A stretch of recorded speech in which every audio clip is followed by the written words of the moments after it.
Episode 5, The Group Chat. First Crack, Part 1.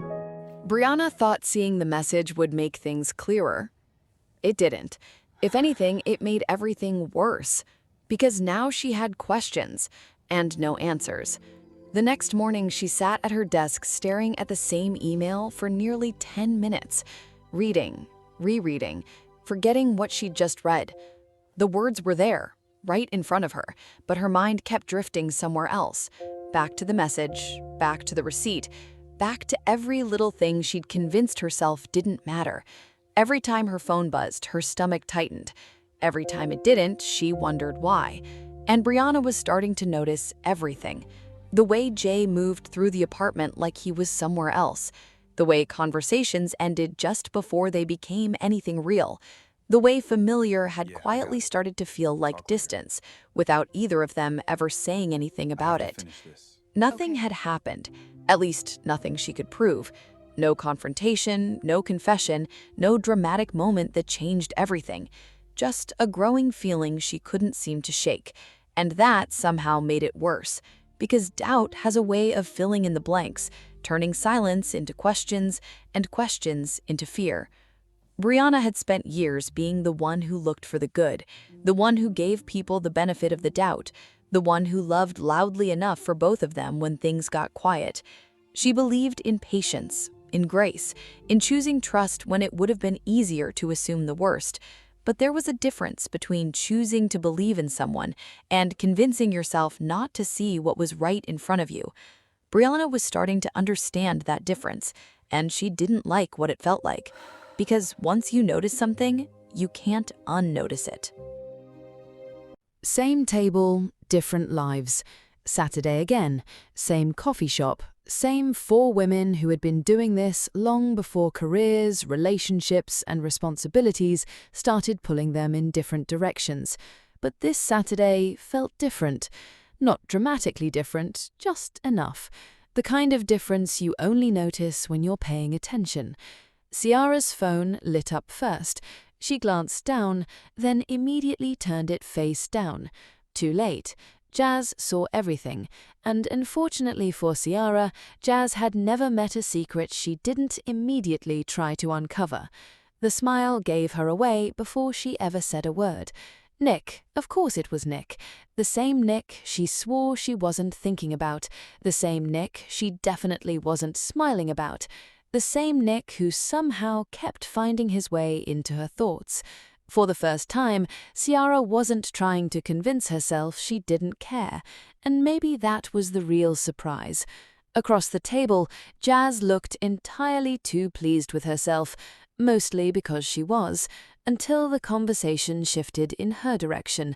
Then suddenly, things weren't quite as funny. Justine's name came up, and for once, Jazz didn't immediately joke her way out of it. She tried, but not very hard. The truth was becoming harder to ignore. What started as harmless conversation had slowly become something else, something real, and that possibility scared her more than she liked to admit. Ava watched the entire exchange quietly, amused, patient, the way she always did when she already knew something everyone else didn't. Then she casually dropped a bombshell into the middle of the table. One of them was gone. Just like that, one of the men she'd been juggling no longer existed in the rotation.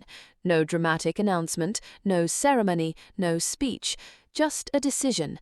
For Ava, that was bigger than anyone realized, because for the first time in a very long time, she wasn't keeping every door open. She was finally choosing. The table erupted. Questions, speculation, accusations, laughter. The kind of chaos that only existed between people who knew each other too well. And through all of it, Brianna smiled, laughed, nodded in the right places, played her part, but she felt strangely outside of the moment, like she was watching everyone move forward while standing completely still. Ciara was taking a chance, Jazz was lowering her guard, Ava was making decisions, and Brianna wasn't sure what she was doing anymore. "Look at us," Ciara said with a laugh, all actually doing something about it for once. The table exploded again. 4 voices, 4 laughs, 4 women trying to figure life out one mistake at a time. And for a moment, everything felt normal, almost, because underneath the table, Brianna's hand had found the strap of her purse and held on. The receipt was still there, the questions were still there, and no matter how hard she tried to focus on everyone else's story, she couldn't stop thinking about her own. What's changing? Ciara didn't know when it happened. Somewhere between coffee dates, phone calls, and evenings spent doing absolutely nothing, Nick had become part of her routine. They were sitting on her couch again.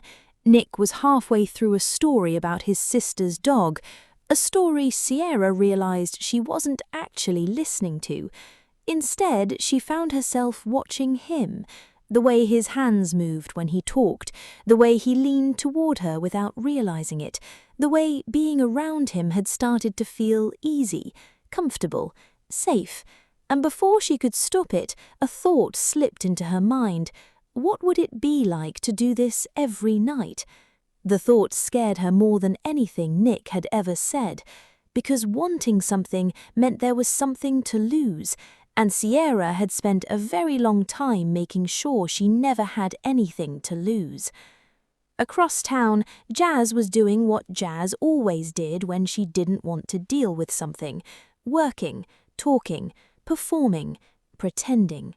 Justin watched from the doorway of the salon's back room. "You're doing it again." Jazz barely looked up.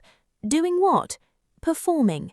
She opened her mouth, ready with the usual joke, the usual comeback, the usual escape route, and for once, nothing came. "Maybe I just like an audience." The words came out quieter than she intended. Justin didn't laugh, didn't tease, didn't let her hide behind it. "I'd like to meet the version of you that isn't performing sometime." For the first time in a long time, Jazz didn't have anything clever to say. Aviva stared at the message on her phone, then deleted it, started again, deleted that one too. 4 drafts later, she finally settled on something simple. "I think it's best if we stop talking. Take care of yourself, Jaden." Her thumb hovered over the send button. Just one tap, one decision, one door closing. She pressed send before she could change her mind. Then she waited, and waited. No reply came. Surprisingly, she was okay with that. For the first time, Aviva realized she wasn't holding on anymore, and that felt better than she expected. Brianna got home before Jay. The apartment was quiet, still, exactly the way she usually liked it.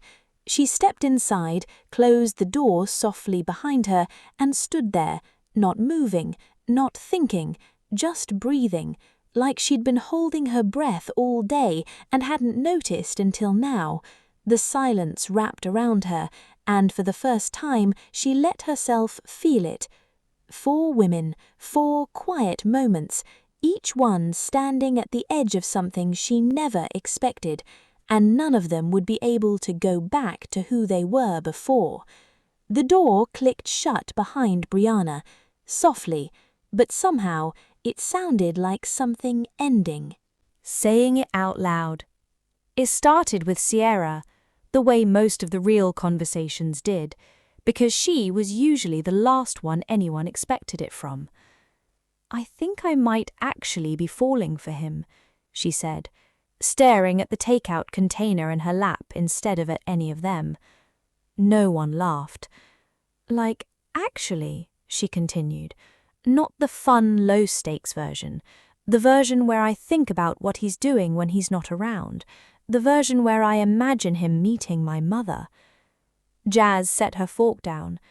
"Ciara Monroe, are you in love?" "I didn't say that."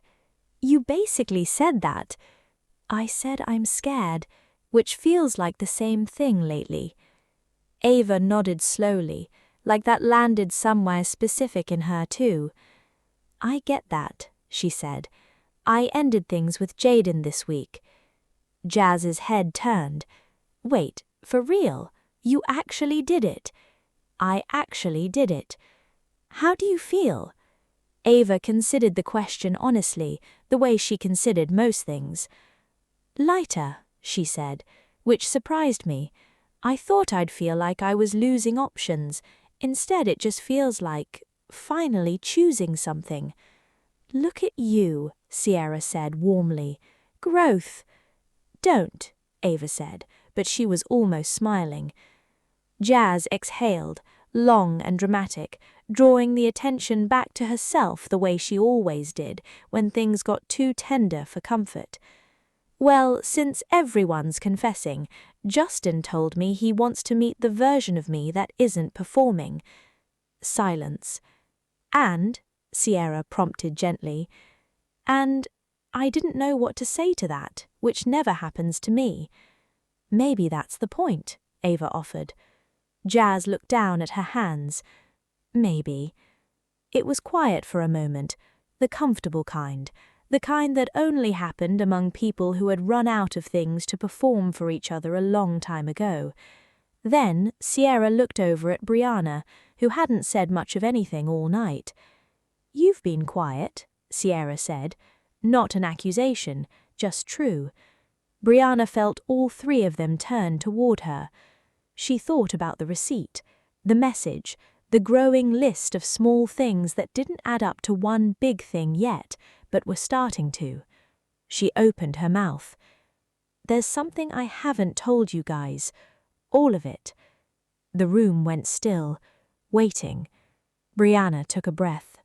Later that night, in 4 different parts of the city, 4 women sat with 4 different versions of the same feeling. Ciara looked at Nick's name on her screen, and for the first time, didn't feel the urge to look away from what she felt. Jazz stood in front of her mirror and said the true thing out loud, just to hear what it sounded like in her own voice. It sounded strange. It also sounded like relief. Ava sat in the stillness of her apartment, the same stillness that used to feel like loneliness, and realized for the first time that it just felt like peace. And Brianna sat on the edge of her bed, replaying the moment she'd opened her mouth and then closed it again, the sentence still sitting in her chest, unfinished. 4 women, 4 different rooms, 4 different beginnings. Because that was the truth no one tells you about change. It doesn't arrive all at once, with warning, in a shape you recognize. It arrives in small moments, quiet ones. A receipt, a name on a screen, a sentence you finally let yourself start. Some cracks break things apart. Others let the light in. This is where it begins. To be continued.